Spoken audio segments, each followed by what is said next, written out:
In November 2019, Steven Crowder did a live show at Texas A&M University where he made the case that Generation Z is one of the most conservative generations on record and that the media entertainment industrial complex ABC, NBC, CBS, CNN, MSNBC, everything not named Fox News has been lying to you. Now, Crowder makes a big deal about always sourcing his claims, and he does cite a lot of sources in his videos, so I'm going to audit his sources in this one and see how many of them actually match up with what Crowder claims. Links to any articles or studies that I reference can be found in the description below this video. I've also provided a link to the original video on Crowder's channel, and I encourage you to go watch his video in full before watching my response. Okay, done with the housekeeping, let's hear Crowder's first claim. So Generation Z, you guys need to know this, is the most conservative generation to have come along in decades. If you go to CNN and Teen Vogue, because that's still a thing, I guess, Teen Vogue, they want you to believe that Generation Z is the most progressive generation of all time, right? These are articles that have actually been published. It could not be further from the truth. Let me make my case here. So Crowder doesn't believe the media's narrative that Gen Z is the most liberal generation, and we'll listen to Crowder make his case in just a bit, but first I want to go through those two articles he showed. We'll start with the CNN article because the whole thing is just a summary of a Pew Research survey. CNN compared the Millennial and Gen Z responses, but the survey actually polled people from all 5 generations. So I'm going to look at the full survey results, one to get a better picture of how Gen Z compares to not just Millennials, but older generations as well, and 2, because this specific survey comes up again in some of Crowder's other sources throughout the video. The survey was conducted in 2018, and the Gen Z respondents ranged from 13 to 21 years old. The most direct measure of political leaning in this survey shows that Gen Z and Millennials tracked extremely closely as the two generations most disapproving of Trump's job performance. The two youngest generations are also more likely than their elders to accept the reality of global warming, approve of the NFL protests, view gay and interracial marriage as not bad for society, have less negative feelings about single mothers, are generally more accepting of non-binary people, and reject the idea that the US is the best country in the world. Finally, Gen Z is ahead of even the Millennials in their support of the government doing more to solve problems. All of those positions are generally associated with liberalism in the US. I skipped over a few of the questions, but these seem like the most relevant measures of political leanings, and they show Gen Z tracking very closely with Millennials as being much more progressive than any of the older generations. So if we accept Pew Research as a valid source, this CNN headline is justified. The Teen Vogue article makes 2 separate claims. 1, that Gen Z is the most progressive generation, and 2, that Gen Z is the least partisan generation. Let's see what evidence they can offer. This first link just goes to another Teen Vogue article where they interviewed Bernie Sanders, but the second link goes to that same Pew Research survey that we just looked at. So again, if you accept the validity of Pew Research, then Teen Vogue's first claim is already justified. The second claim cites 2 different sources. The first is another article from Pew Research that claims 50% of young voters in 2016 identified as independents. The second source comes from a group called Circle, which found only 56% of youths in 2014 chose to associate with a political party. Crowder uses Circle's data later on as an important piece of evidence for his own claim, so I'm assuming he considers this a valid source, which means the second part of the headline is also justified. So there's the evidence, according to Steven, for the media entertainment industrial complex's claim that Gen Z is a liberal generation. Now it's time to hear Crowder's case for why these polls and everyone not named Fox News is lying to you. So I want to make sure I get the stat right. This is global. In the UK, where a lot of Americans don't even believe there are true conservatives, I mean, we understand Brexit, but the idea of sort of conservative in comparison to the United States, there was a recent study, 59% of Generation Z respondents said that their views were moderate or conservative. Now compare that with 83% of millennials and 85% of Generation X or Gen Xers who identified as quite or very liberal. Okay, so Crowder's first counterpoint is to cite a study by a UK brand marketing company called the Gild. Not like a World of Warcraft guild, but like what they do to horses, I think. Anyway, we'll start with the Forbes article because that's where the 59% bit comes from. It's a short article and really only covers 2 ideas with 1 source each. The second half talks about Gen Z being fiscally conservative because they're already saving money and want to avoid personal debt. Sounds good to me, I'll just accept that as true. It's really the first half of this article that I want to look at because that's where the claim of a socially conservative Gen Z comes from. The only source for this claim is that study by the Gild, which found that on issues like gay marriage, marijuana legalization, transgender transgender rights, and even tattoos, 59% of Gen Z respondents describe their views as conservative or moderate. Before we even consider whether or not the Gild is a trustworthy source, let's just take a moment to notice how deceptively they framed those results. 59% were conservative and moderate. Those are supposed to be separate groups: conservatives, moderates, liberals. So how much of that 59% is actually conservative? The Forbes article doesn't give any additional context or information, so I needed to go look at the actual survey results for myself. Turns out, while this 59% number is quoted in plenty of articles, the full survey results are weirdly difficult to find. I went on a Google hunt and found this article on a site called After the Millennials, where the author provided a link to the now defunct survey page, and then gave her own admittedly biased review of the Gild's methodology. I had never heard of this site before, but their About page sells it as the first and only consultant service established specifically to understand Generation Z, and the author, who apparently also runs this whole thing, has been studying trends in Gen Z for almost 15 years and notes that the findings fly in the face of most surveys and observations I have seen about Generation Z's open-mindedness. She lists 3 major problems with the way the study was carried out, but my favorite bit came from this paragraph where she writes, "When the survey was over, I could just refresh the page and do it all over again." I still wanted to get to the source material though, so I kept looking until I found a dead link to an article from Marketing Communication News, and when I threw that into the Wayback Machine, I finally found what I was looking for. The graphic doesn't break down the 59% number into moderates and conservatives, but the accompanying article does. 14% of Gen Z held socially conservative views. Finally, we can actually compare the 3 groups. If 14% are conservative, then that leaves 45% moderate and 41% liberal. And now it's obvious why the Gild was so deceptive in reporting their results. It's tough to build a counter-narrative about an overlooked conservative Gen Z when even this highly questionable study found that Gen Z was 3 times more liberal than conservative. And this study makes up the cornerstone of Crowder's claim about Gen Z being the most conservative generation on record. He continues to cite that 59% number throughout his video as though it were all conservatives, never acknowledging that a full 45 of that 59% are moderates. But hey, Crowder showed 2 headlines in that graphic. Maybe the Business Insider article will be more convincing. The headline makes 2 claims. 1, Gen Z is more conservative than many realize, and 2, Gen Z will revolutionize the right. Neither of these are explicitly mentioned within the article, but I'll do my best to present what I think is the author's evidence for each claim. The evidence for Gen Z being conservative is pretty scattered throughout the article and very much circumstantial. There's a brief mention that the majority of Gen Z think people are too easily offended, which is generally associated with conservatism. The rejection of traditional news media might be seen as a Republican thing, but the article doesn't explicitly characterize these things as indicative of a conservative Gen Z. The only other thing I could find was this sentence about Gen Z not being a progressive monolith, which, yep, that's true. So I guess the headline only works if most people thought Gen Z was 100% liberal.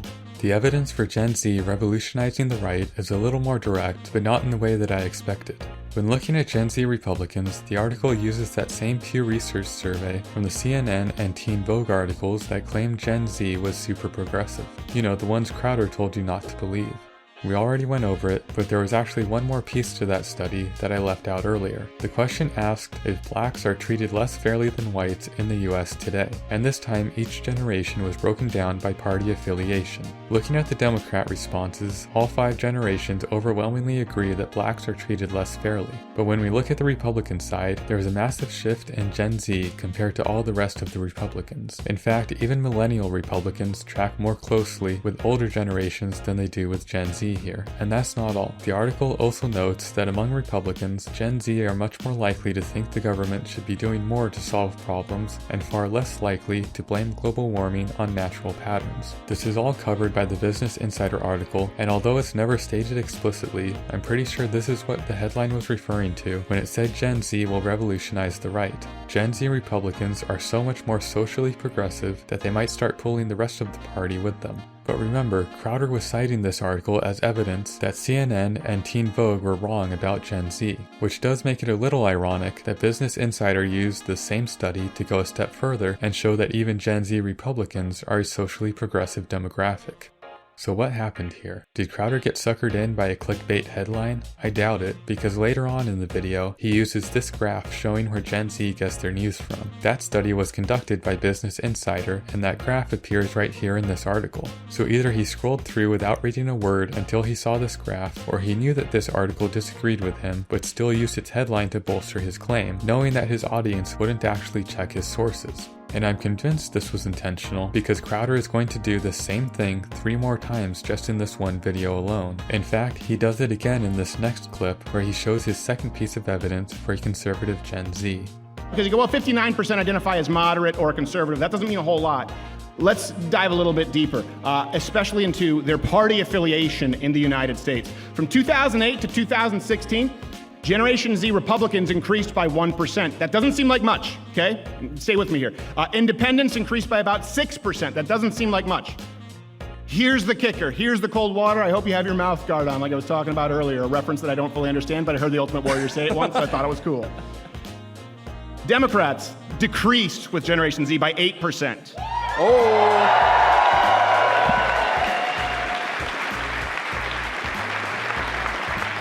So now we're getting more direct with the evidence. No more dancing around social issues, just ask them which party they voted for. And that drop in Democrat affiliation definitely does not look good for progressives. But before we take a look at the source, I would like to point out that the people who abandoned the Democrats became independent over Republican by a ratio of 6-to-1, which means even after this exodus, Republicans are still by far the smallest party affiliation among young people. But don't worry, it gets even better when we actually look at the article Crowder pulled this graph from.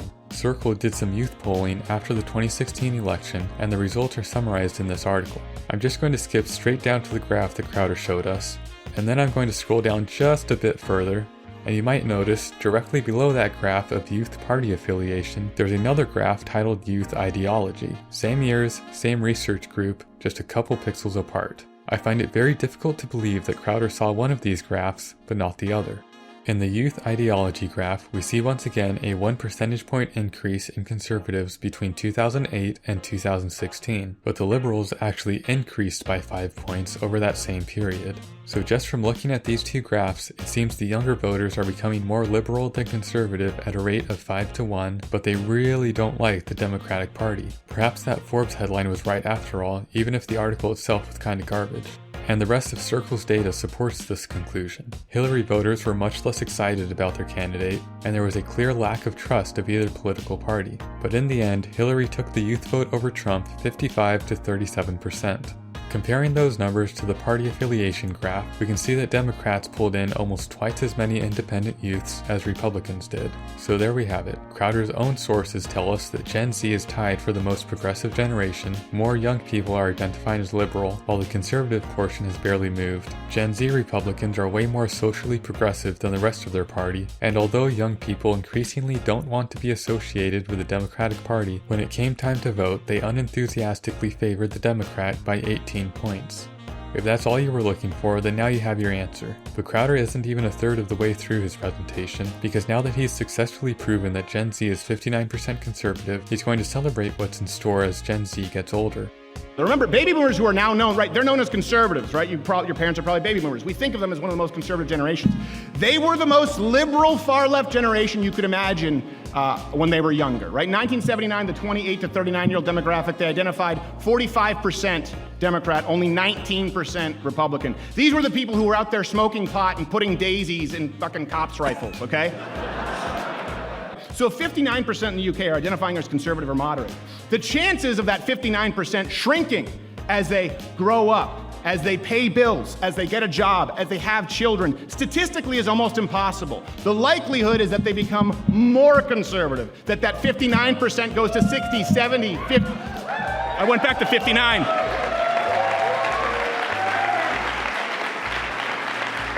This time Crowder actually gets something right. No, not that 59% number, that's still bogus. He's right about people generally becoming more conservative as they get older. Here are some graphs from that study that was used in that LA Times article that Crowder cited. Aside from a brief switch in the 80s, both high school seniors and college freshmen have been more liberal than conservative for the past 40 years. So yes, Gen Z will most certainly become more conservative as they age, but not in time for the 2020 election, and probably not to the point of 60 or 70%, because according to Crowder's own source, they're starting out at 14% conservative. Although to be fair, Circle's 26% is probably more accurate. Next, Stephen is going to get into the reasons why Gen Z is so conservative, which again they are not, but let's humor him. He begins with his own origin story where an 11-year-old Steven Crowder gets told off by his friend's liberal dad for telling a joke, and now he's going to list some of the modern ways in which the left sucks the fun out of everything, creating a bunch of little Stevens. Okay, that's the point. I never wanted to go to that kid's house again. I was like, that kid's dad, I want nothing to do with him.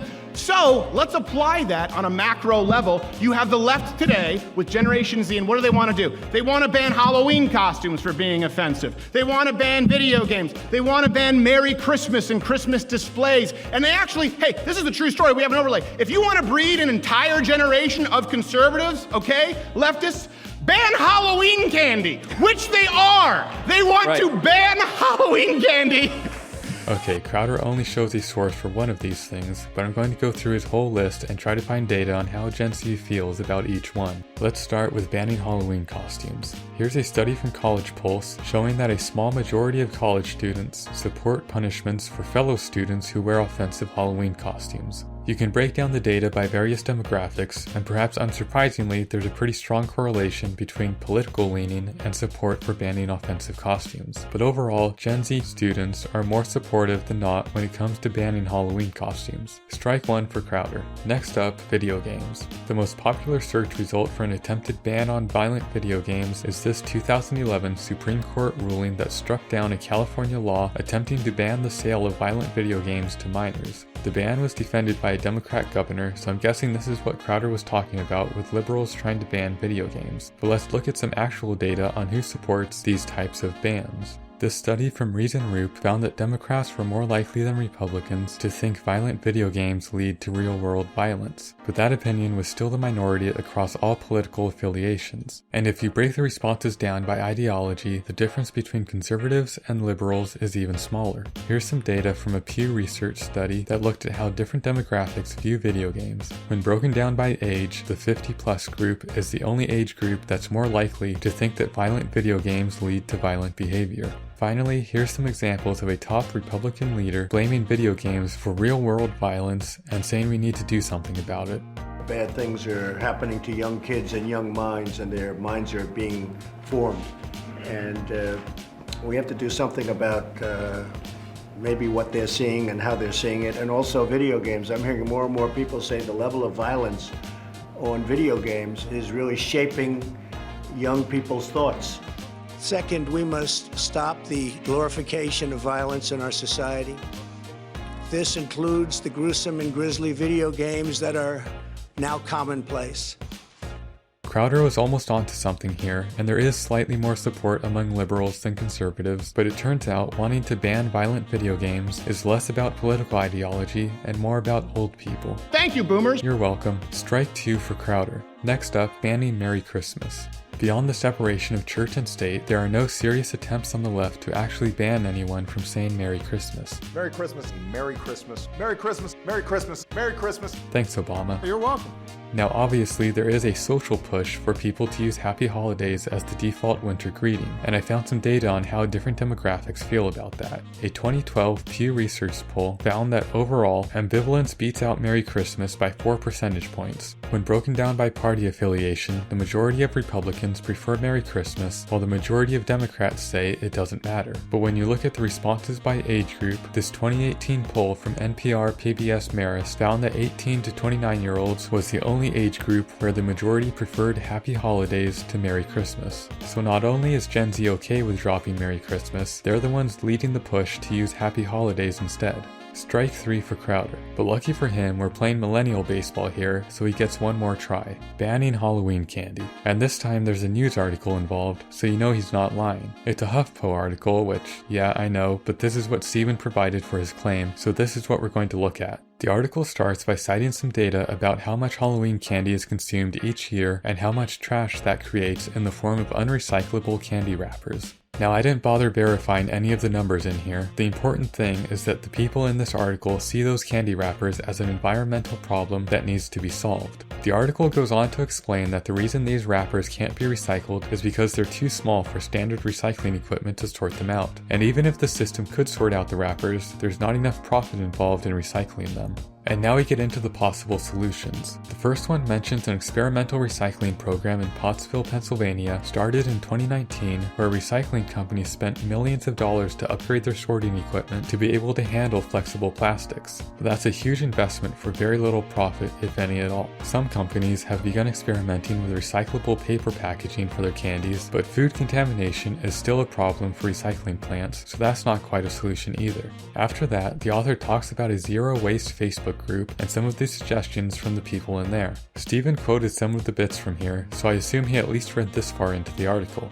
And if you read that article, these people are talking, it's a serious article at Huffpo. And this person's saying, well, we actually have had great success. We give out playing cards that are made of paper and recyclable gum. Oh, that sounds like the party of your neighborhood. But none of the suggestions from this Facebook group involved banning Halloween candy. In fact, one suggestion was to simply accept that on this one day per year, they would just have to be part of the problem. Finally, we get to the paragraph about banning Halloween candy. And who suggested it? Well, nobody. Nobody the author talked to for this article suggested or supported banning Halloween candy. The author just throws it out there as the most extreme hypothetical solution, and then goes on to say that it would be both unpopular and difficult to enforce. So no, liberals are not trying to ban Halloween candy. Nobody is. Strike number 4. Also, since Crowder showed that he read the article, he can't claim that he just got tricked by the clickbait headline. So I'm giving him a strike 5 for lying. So, what does that do? That creates a rejection, and we already have a generation who is wildly conservative, Generation Z. Do you think that banning Halloween candy in the name of saving the earth because AOC created a 5-page bill that I doubt she could even read is going to win more conservatives? Or less? Let's recap what Crowder claims Gen Z is rejecting. A ban on Halloween candy that Crowder made up, a ban on video games led by old people, punishments for offensive Halloween costumes, which Gen Z is narrowly supportive of, and a shift from Merry Christmas to Happy Holidays, where Gen Z themselves are the ones leading the effort. None of these things support Crowder's claim of a rebelliously conservative Gen Z. Next, we're going to get into the pervasive liberal bias of the public education system. And here's something else too. Generation Z is super conservative in spite of all of their surroundings. In spite of all of your surroundings. Grade school teachers, only 27% are Republicans. Right? If you go to college professors, that number drops to 9%. And I talked about this last year, roughly 40% of colleges have no conservative professors at all. We'll start with the first article by Education Weekly, which gives the results of a survey asking about the political leanings of 1,100 educators working in the K-12 system. Now, Crowder only cited the 27% Republican number, but the article shows 3 separate graphs tracking ideology, party affiliation, and 2016 presidential vote. And these 3 graphs put together make a very different point from Crowder's narrative that the K-12 system is overrun by liberal teachers. First graph, ideology. I was actually really surprised by how symmetrical this graph was, and it already undermines Stephen's point, which might be why he chose not to use it. This is the 4th time Crowder's done this in just this one video. Hopefully by now you can see why it's so important to always audit Crowder's sources. The differences appear when you look at party affiliation and the 2016 presidential votes. The 27% conservative portion carries over to 27% Republican, and when asked about who they voted for, that 27% grows only slightly to 29% Trump voters. Meanwhile, the original 29% liberal portion balloons to 41% Democrat and rises again to a full 50% Hillary voters. So the education system is not overrun by liberals like Crowder suggests. The 2 ideologies actually have very balanced representation. It's just that when it comes time to actually vote, the Republicans are really bad at pulling in moderates, similar to what we saw with the youth vote earlier. The spread of college professors, though, is a little more lopsided. The Washington Times article is just recapping a study by Mitchell Langbert, so as usual I'm going to go straight to the study itself. One important detail that Crowder leaves out is that the study only looked at PhD-holding professors from top liberal arts colleges. According to Pew Research, that should already give you a 2-to-1 ratio of Democrats to conservatives. The author of the study at least kind of acknowledges its selection bias by mentioning a 1999 nationwide study of professors that found a ratio of 4.5 to 1 Democrats to Republicans, less than half of the 10 to 1 ratio of this study. A more recent and much larger survey conducted in 2016 by HERI found a slightly higher nationwide ratio of 4.9 to 1. Mitchell Langbert also shows a breakdown by field of study and found ratios ranging all the way from 1.6 to 1 up to fields with no Republicans at all. Now yes, diversity of viewpoints is important, and some of those ratios might benefit from a few more conservative voices, but recall that Crowder's own source showed an almost perfectly symmetrical spread of political leanings among K-12 educators, and yet, again, this is from Crowder's own source, graduating 12th graders still identify as liberal by a large margin. So these ratios, as lopsided as they may be, are not enough to indicate some sort of systemic indoctrination. For further evidence, I offer you this study of 2015 college freshmen, which found that after a single year of college, nearly half of all respondents had better attitudes toward both sides of the political spectrum. The next part of Crowder's rant covers the coordinated efforts of big tech and leftist media to actively suppress conservative content, including Crowder's own channel, which got demonetized for voicing too many conservative opinions. Oh, nope, wait, my bad. He got demonetized for repeatedly harassing a gay guy, because you're gay is apparently the only punchline Crowder knows. Not only distracting, it's a little gay. I'm just letting you know. Somewhere Brian Stelter is going, I'm totally straight. We get it. It sounded like Neil Patrick Harris in The Matrix.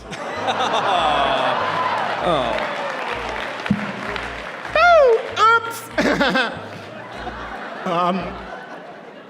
Anyway, Crowder rants about the corporate suppression of conservatives for the last 10 minutes of his video, and I'm not going to go over it here because it doesn't have much to do with Gen Z, and it really needs its own dedicated video, but I do want to talk about one last article that Crowder shows. Who else here remembers the infamous New York Times article and a study that was published everywhere claiming that conservative and alt-light content led to radicalization of the youth on YouTube?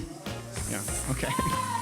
Anyway, that was a famous study you guys remember. To say that I questioned the methodology of a study that listed Philip DeFranco as a representative of the alt-right would be an understatement. Here's the thing though, there is a new, more recent study that actually shows conservative content, the kind of content that you watch, de-radicalizes young people. Okay, I'm going to start with that throwaway comment about the New York Times article listing Philip DeFranco as part of the alt-right. First off, this article looks at the YouTube viewing history of a guy named Caleb over a 3-year span as he went down the right-wing rabbit hole, climbed back out, and then fell back down a left-wing rabbit hole instead. Philip DeFranco is not mentioned anywhere in this article, let alone as a member of the alt-right, but he is featured in the header graphic that shows a collage of the different political videos from Caleb's viewing history, and as you scroll down, the pictures fade away until you're left with just the most extreme alt-right YouTubers representing Caleb's journey of radicalization. When this article was first published, these images would fade away in a random order, and that left some people seeing Philip DeFranco as one of the last remaining faces, creating the impression that the New York Times was labeling Phil an alt-right extremist. Phil tweeted at the author spoke to the graphics department, and a few hours later the graphic was changed to what you see now. That was the full extent of Phil's relationship with this article. As for the article itself, it talks about the evolution of YouTube's algorithm in parallel with Caleb's political journey. Specifically, it explains how the early changes to the algorithm inadvertently benefited far-right channels and created a radicalizing effect for people who viewed even moderate political content. This new study that Steven's so excited about claims to disprove the notion of a radicalization pipeline by showing that monthly views of far-right content dropped off sharply in 2017 despite conservative viewership continuing to grow and far-right channels increasing their video output. The study evaluates the whole thing using a supply and demand framework, so if there's ample supply of far-right content, then the drop in views must indicate a lack of demand for such content. Now, if you read this study in isolation, without any previous knowledge of YouTube's algorithm, then it makes a fairly convincing case. Not that conservative content de-radicalizes people like Crowder claims, but that there is no systemic pipeline leading viewers from skepticism to full-blown white supremacy. The study offers an alternative explanation, that conservative viewers simply couldn't find the more moderate conservative content they were looking for until 2017. And that's why we see that sharp drop-off in views for extreme content, while the more moderate conservative content continues to rise. The major problem with this study is that it downplays the recommendation algorithm to the point of ignoring it altogether, and when you include a bit of research into the YouTube algorithm, a different, much more plausible explanation is revealed for that suspiciously sharp drop-off in views. Going back to that New York Times article, the algorithm is credited with 70% of all time spent on the site. The article doesn't provide a source for that number, but I did find it attributed to YouTube's chief product officer at a CES panel in 2018, so that seems to be the number that YouTube themselves want to go with. The first important change to the algorithm occurred in 2012. In order to move away from clickbait thumbnails, the algorithm would reward videos based on watch time instead of clicks. It just so happened that far-right content was already using long-form video essays and podcast formats which benefited from the change. In 2015, the next big change came in the form of a new recommendation engine based on neural networks to give viewers new topics to explore based on their viewing history. Since far-right channels were already inserting their politics into pop culture commentary, they once again benefited from the change.